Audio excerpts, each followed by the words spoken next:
क्या आप जानते हैं कि यदि हम भारत के नागरिक हैं तो हमारे पास भी भारत के संविधान के द्वारा कुछ मौलिक अधिकारों को दिया गया है। यदि आप भारत के नागरिक हैं तो आपका कर्तव्य बनता है कि आप भी उस मौलिक अधिकार को जानें जो हमारे संविधान में लिखा गया है। नमस्कार दोस्तों, मैं निरंजन कुमार। आज इस वीडियो में मैं आप लोगों को ये बताऊंगा कि हमारे पास कितने मौलिक अधिकार भारत के संविधान के द्वारा दिए गए हैं।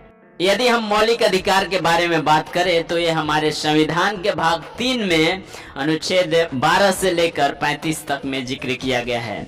शुरू में जब हमारा संविधान बन के तैयार हुआ उस समय हमारे पास 7 मौलिक अधिकार थी, लेकिन 44वें संशोधन अधिनियम के द्वारा जो 1778 में हुआ था, संपत्ति के अधिकार को हमारे मौलिक अधिकार से हटा दिया गया और अभी हमारे पास केवल 6 मौलिक अधिकार हैं। अब आइए हम इन 6 अधिकारों को जो अभी हमारे पास है उन्हें बारीकी से जान लेते हैं। पहला है समता या समानता का अधिकार, और इसका जिक्र हमारे संविधान के अनुच्छेद 14 से 18 के मध्य किया गया है। समता या समानता का अधिकार का मतलब होता है कि यदि हम एक समाज में हैं, उस समाज में किसी भी प्रकार की विभिन्नता नहीं होनी चाहिए, बल्कि हर एक लोग एक समान होने चाहिए। और इसके बारे में हम 14 से 18 अनुच्छेद में बहुत डिटेल से पढ़ाई करते हैं।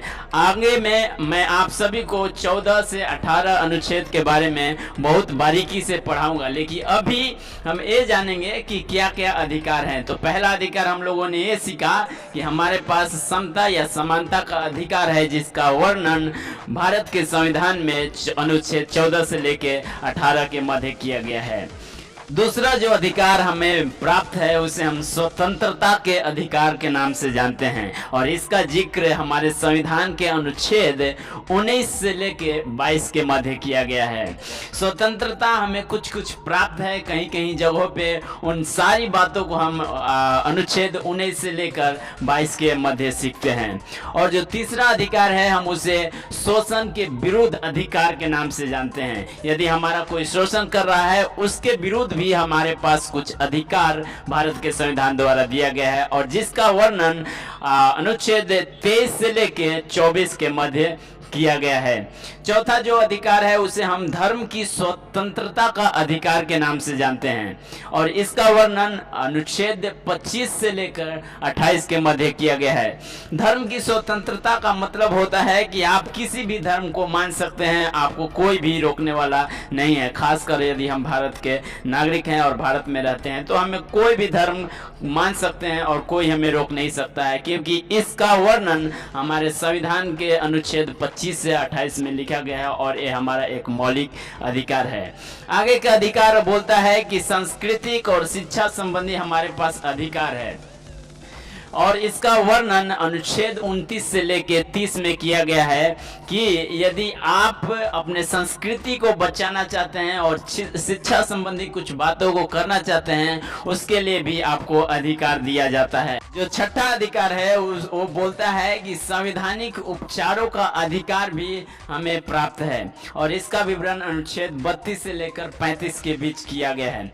इस संवैधानिक उपचारों का अधिकार का मतलब होता है कि जो अधिकार आपके पास प्राप्त है, जैसे समता का अधिकार हुआ, स्वतंत्रता का अधिकार हुआ, शोषण के विरुद्ध अधिकार हुआ, धर्म के प्रति स्वतंत्रता का अधिकार हुआ, और शिक्षा और संस्कृति के प्रति जो अधिकार है, इन अधिकारों में से यदि कोई भी अधिकार का दोहन होता है, कोई भी अधिकार से आपको निरुत्तर किया जाता है, तो आप इसका उपचार अपने आप से कर सकते हैं। आप इस अनुच्छेद 32 से 35 में इसके बारे में बताया गया है कि आप इसके उपचार के लिए क्या क्या कर सकते हैं। अब आइए इन सब अधिकार को बारीकी से जान लेते हैं। सबसे पहले समता या समानता का अधिकार, जिसका जिक्र अनुच्छेद 14 से लेकर 18 में किया गया है।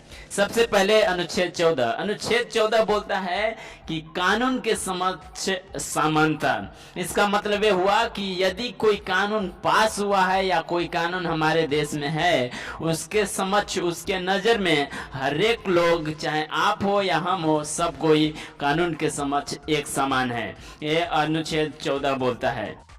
अनुच्छेद 15 आपको यह अधिकार देती है कि आपके साथ किसी भी प्रकार का भेदभाव जाति के आधार पे, धर्म के आधार पे, लिंग के आधार पे या जन्म स्थान के आधार पे नहीं किया जाएगा। इसका मतलब हम ये समझते हैं कि आप कहीं भी यदि सामाजिक स्थान पे हैं और आपके साथ सिर्फ इसलिए भेदभाव किया जा रहा है कि आप किसी अलग जाति से हैं, तो वो होता है संविधान का उल्लंघन करना। और इस बात हमें संविधान कदापि नहीं अनुमति देती है, क्योंकि हमारे पास एक अधिकार दिया गया है कि हमें जाति, लिंग, जन्म स्थान और वंश के आधार पे कोई भी हमारे साथ भेदभाव नहीं कर सकता है।